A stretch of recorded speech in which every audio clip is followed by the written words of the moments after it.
I'm Daniel, and welcome to the Emunah Project. We here at the Emunah Project are not only all about spreading light, we're here about shedding light. And I'm going to try and shed light on a question that sometimes comes up with people who are just starting to make connections with Judaism and with synagogues and with other Jews. Whether you're a convert or a Baalei Tshuva who has had very little contact with Jewish culture, Judaism, the Jewish people.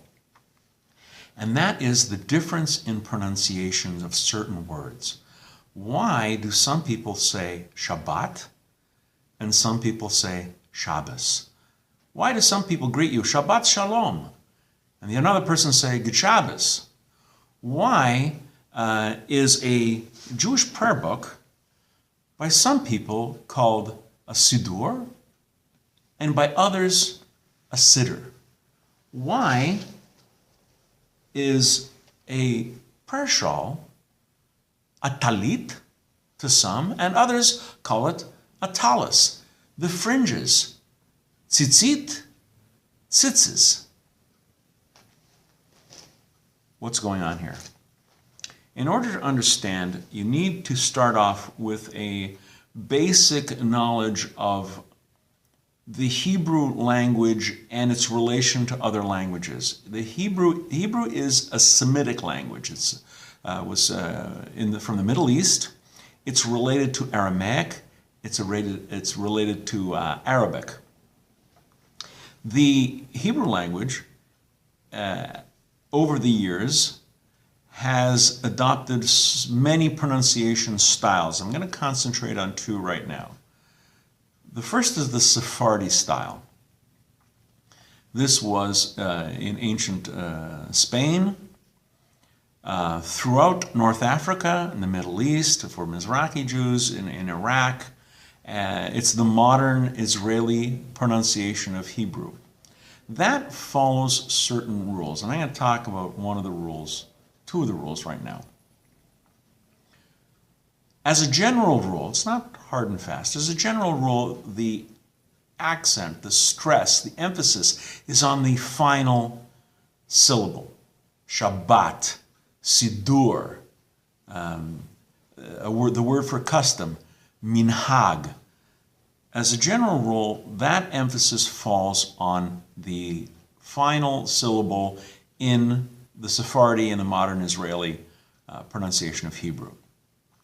About 1,000 years ago, Jews went into Central Europe, Eastern Europe, the Baltics, the Ukraine, Western Russia, and they created about 1,000 years ago a language called Yiddish. Yiddish is a European language. It's a Germanic language, like German, like Dutch, and a lot of people don't know this, English. English is just a Germanic language. As a result, it follows certain rules with respect to where that final emphasis is. While in Sephardi pronunciation, the accent is usually on the final syllable. The accent is on the final syllable. In Ashkenazi pronunciation, the emphasis is usually on the second last syllable. So, in, for example, modern Israeli Hebrew, you say Shabbat, and you say minhag, Siddur, emphasis on the last syllable. In Ashkenazi pronunciation, Shabbos, minhag, Siddur, mitzvah, on the second last syllable. That's one difference between the Ashkenazi and the Sephardi.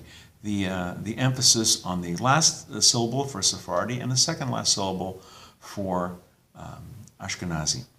Now, you'll also notice that in some of these pronunciation differences, it has to do with the final letter sound. Shabbat and Shabbos. A prayer shawl. Some say talit, talus. The fringes, tzitzit, tzitzis. This is not only a difference in where the emphasis is on the syllable. This is a difference in sound completely. And the culprit in this little question is this letter. This is the final letter of the Hebrew alphabet, the Tav. And you'll notice that one has a dot, a dagesh, one has a dot, and the other one doesn't. And this is where we have the issue. In the Sephardic pronunciation, whether the Tav has a dot or doesn't makes no difference to the pronunciation. It's pronounced as a T. Mitzvot, tzitzit, mezuzot. Whether it has or has not, it's a T. However, with the Ashkenazi pronunciation, if it has the dot, if the Tav has the dot, it's a T, just like the Sephardi pronunciation. However, if the Tav does not have a dot, in an Ashkenazi pronunciation, it's pronounced like an S. So that's why Shabbat, Shabbos. You have the emphasis on the second last syllable and the Tav without the dot as it says Shabbos, Talis, Tzitzis, Mitzvahs, Mezuzahs. That's why.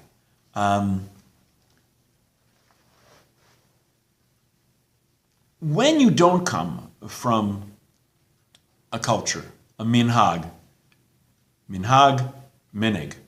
Now you know why. Why is one minhag? Sephardi pronunciation, emphasis on the last syllable. Minig, Ashkenazi pronunciation, accent on the second last syllable. When you're in a community, when you're getting involved with the Jewish people and Judaism, depending on where you are and what synagogue you're with and what community you're with, they will have, by and large, a certain pronunciation depending on who they are. You may, as a Baalei Tshuva, have a family tradition, a family minig, a family minhag. When you're a convert, you don't have a minhag. You're coming at this new. So you can generally choose, if you're in a synagogue that pronounces things both ways, pick one. If it pronounces certain things certain ways, you may want to blend in. If you're in a synagogue where everyone says Good Shabbos, you may not necessarily want to say Shabbat Shalom. It's important to blend in. It gives you a good feeling. You become part of the community, and that's very, very important to both the Baalei Tshuva and the convert. Become part of the community. So this is a little insight in why the differences in pronunciation. It's an Ashkenazi Sephardi thing. This goes back many, many, many years. For the Ashkenazi, at least 1,000 years. Sephardi,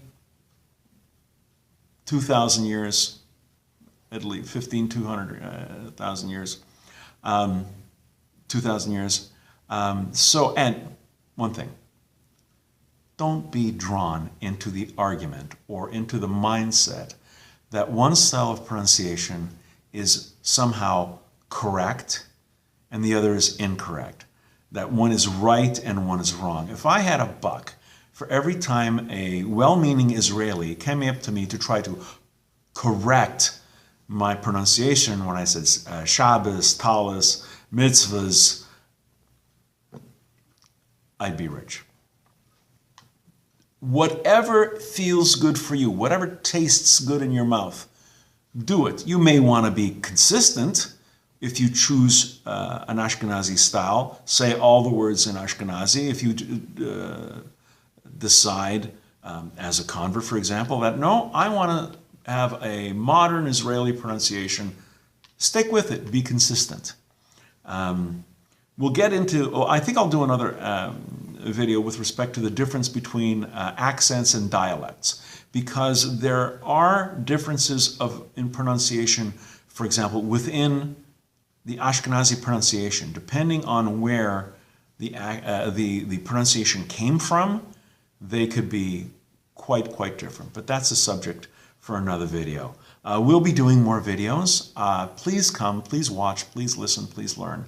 I hope they're of interest to you. I hope this cleared up a question. Until next time, on behalf of the Emunah Project, I'm Daniel, and thank you too much.